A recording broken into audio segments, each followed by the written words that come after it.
On behalf of the NCAA and the NCAA Baseball Rules Committee, I want to welcome you to the 2014 Baseball Rules video.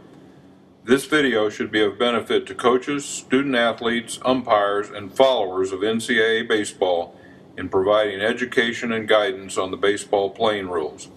Even though there are no rule changes for 2014, many existing rules require additional clarification and comment so that all participants can play, coach, and administer the rules as they prepare for the upcoming season. My name is Gene McCarter, NCAA National Coordinator for Baseball Umpires. I want to especially thank Jim Pirano, Secretary Rules Editor, and Tom Heiler, Director of Umpire Training, for their contributions to the content and production of this annual video. Batter interference. To help understand a difficult judgment call by an umpire, the following clarifications to the batter's interference rule are provided. On a steal attempt, a batter interfering with the catcher's fielding or throwing may be either intentional or unintentional. There does not need to be contact between the catcher and batter for interference to be called. A batter may or may not be out of the batter's box for interference to occur. The batter cannot be expected to disappear. However, if a batter has had the opportunity to avoid interference and does not, he is guilty of interference. If a batter swings and his backswing unintentionally hits the catcher, as he is either attempting to either catch the pitch or throw the ball is dead, there is no interference, and no runners shall advance. Umpires will indicate backswing interference as they point at the batter. A throw does not need to be made for batter interference to be called. If the attempted throw by the catcher is aborted due to an illegal action by the batter, the ball becomes dead and interference is ruled. Now, as you can see in the following video, it is very difficult to determine batter's interference standing off to either side of home plate toward the dugouts, directly behind home plate, or from a vantage point in front of home plate is the ideal location to determine most forms of batter's interference. Umpires are instructed on any play that involves interference to point with their hand at the batter and say, "That's interference." In most situations, the umpire will wait to see if the catcher's throw retires the runner attempting to steal before enforcing interference. On close situations involving the catcher and hitter that the umpire determines there is no interference, umpires are instructed to give a safe signal and verbally say, "That's nothing." This lets everyone in the ballpark know that there was potential interference, but that the umpire ruled no interference. Hit by pitch, Rule 8-2D. Over the past couple of seasons, there seems to be a growing trend of more and more batters getting hit by pitch. In many of these situations, it appears that batters are trying to get hit. In addition to this trend, it appears there may be some confusion across the country with umpires consistently enforcing the rule as written. As previously mentioned, with batters' interference, most batters that try to get hit intentionally by a pitch can be easily viewed from directly behind home plate. A batter rolling his arm into the pitch can be very difficult to judge from a side angle, and in most situations, this is best viewed from the home plate umpire's position. If the pitch is clearly within the vertical lines of the batter's box and the batter freezes, then the batter shall be awarded first base. In this situation, he does not have to make an effort to get out of the way of the pitch. A batter hit by pitch outside the vertical lines of the batter's box with any part of his body, arm, shoulder, elbow, knee, outside the batter's box will not be awarded first base unless he attempts to avoid being hit by the pitch. There are 3 ideal talking points for a coach and umpire to discuss in these situations. 1. Was the part of the batter's body that got hit by the pitch within the lines of the batter's box or outside the lines of the batter's box? 2. If the batter got hit outside the lines of the batter's box, did that part of his body make an attempt to get out of the way of the pitch? And 3. If the batter got hit within the lines of the batter's box, he must be awarded first base unless he intentionally moved into the pitch. Strike zone. Over the past year, an extensive survey went out to all NCAA baseball head coaches across the country. In the officiating section of that survey, coaches identified an inconsistent strike zone as their chief concern. The areas of the zone identified were umpires going too far off the outside corner, umpires not calling the strike at the bottom of the knee, and umpires not calling the high strike. Based on feedback the baseball umpire program has received from conferences and supervisors, including the national survey that went out to coaches last season, our training this year is going to try a new approach to achieving a greater level of consistency and accountability of the umpires calling the entire strike zone and identifying pitches that are clearly not a strike. Let's start by agreeing that the strike zone is the most human element of the game. Let's start with the low pitch and look at things from a coach's perspective. First, every coach in America wants their pitcher to pitch down in the zone for obvious reasons. From the dugout, watching a pitcher pitch down in the zone below the batter's knees and seeing an umpire call a ball can be frustrating. Let's remember that the ball can go through the strike zone no lower than the top of the ball touching the hollow beneath the knee. Right? Right. Now, from an umpire's perspective, to do this, let's take a look at two pitches that to many appear to be very similar, but as we slow them down, they are actually two totally different pitches. This is what the umpire sees, and quite frankly, this is what many of our veteran coaches see from the dugout as well. Here is a borderline knee pitch called a strike by the umpire. Now, let's slow this down and look very closely at the catcher's mitt. Notice as he reaches forward to catch the ball hits his mitt right at the bottom of the knee. In situations like this, the umpire and both dugouts clearly see the ball caught at the bottom of the knee. Now, let's take a look at a similar pitch called a ball. Notice as the catcher reaches forward to receive the pitch, the mitt goes clear down below the knee to catch the ball. And then he raises the mitt back up after receiving the pitch. This ball was caught well below the hollow of the knee. The outside corner is often a completely different situation. The best umpires do not go out and call pitches off the outside corner of the plate. They slow down their thought process and have the patience to stay with the pitch all the way through the zone. Occasionally, umpires may miss a pitch and call a strike when the ball is between the outside edge of home plate and the inside line of the other batter's box.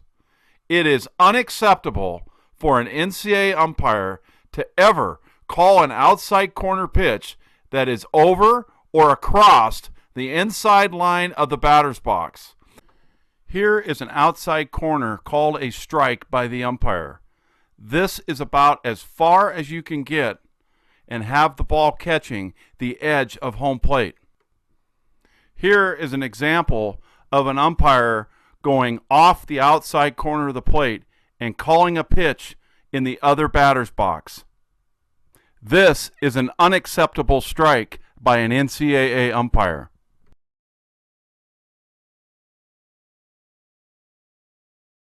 Lastly, let's discuss the high strike. Umpires not calling the high strike is a problem that should be easily fixed. Currently, umpires state they don't like to call the high strike because coaches constantly complain that anything above the belt is not a strike. The number one complaint across all levels from the recent coaches survey was umpires not calling the high strike. Umpires, this needs to be called.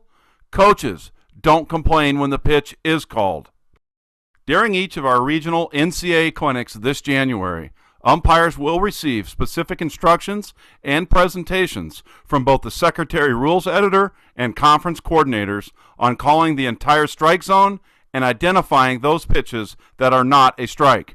During the regular season, if umpires are not adhering to these guidelines, that conference office and its respective coordinator of baseball umpires should be contacted directly. NCAA regional advisors will be monitoring this much closer, effective with the 2014 season, and will take their observations of each umpire's strike zone into consideration when making their postseason selections at all levels. Rule 5.2f. There is still confusion in this electronic age related to the appearance and use of various electronic devices during a game. Coaches and teams may chart pitches, use radar guns, videotape the game, or use electronic devices by non-uniform personnel in the stands. Use a telephone, cell phone, or hand radio for communication between the dugout and bullpen. All other use of electronic devices for whatever purposes, to include cell phones, iPads, other recording or video devices, or TV monitors, is prohibited in the dugout or team areas such as bullpens, clubhouses, etc. In addition, any use that is permissible by rule of devices outside the dugout must be for recording or future statistical use only, and no transmission of any information may occur to the dugout or team areas such as locker rooms or clubhouses. This is a very difficult rule for umpires to police during a game. If umpires do notice violations, they are instructed to put an immediate stop to it in accordance with NCAA rules and penalties, and report such violations to the respective conference office. Due to the fact that the majority of violations occur outside the playing field, it may be necessary for an opposing coach to bring violations to the umpire's attention. Umpires may need to solicit the help of game administration to stop and prevent violations of this rule. Conferences at all levels of NCAA baseball are strongly encouraged to help in having their teams remain compliant. Ejections and suspensions. All coaches and umpires are aware of the numerous suspension rules put in place for 2013. To clarify, there were no changes in the standards of conduct related to ejections, only that suspensions were added for certain types of conduct in order to reduce the number of ejections and improve the conduct during the season. In 2013, ejections were down only at the Division I level.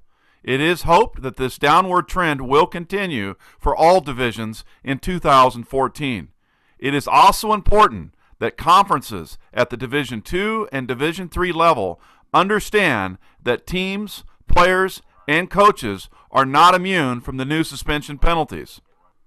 All ejection and suspension reports are required to be submitted on the National Arbiter Central Hub website, and that their respective national coordinators and conference offices are required to follow up on all incidents and assure that the appropriate NCAA penalties are invoked when required by rule.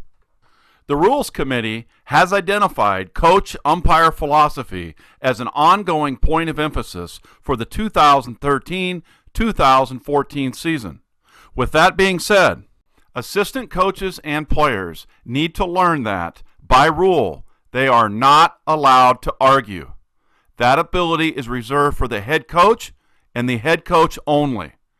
Conferences and institutions are asked to ramp up their efforts to assure that their teams are in compliance with this rule. Assistant coaches and players are not allowed to argue. Head coaches need to understand that calls can be discussed without resulting in an ejection. However, when their discussion departs from a calm manner to yelling or personal or abusive verbal attacks on an umpire, then they are on thin ice and an ejection may be warranted. The easy solution for all is to understand that ejections only occur for specific types of conduct. If these actions do not occur, then there are no ejections, hence no suspensions, and hence no concerns about umpire power, appeals, or due process. Suspension penalties. A brief review of the new suspension penalties for 2013 should assist all with the specific rules. These rules were enacted with one major goal: to reduce ejections and reduce unsportsmanlike conduct and verbal abuse during arguments. By rule, arguing by assistant coaches, players, or other team personnel other than the head coach is prohibited.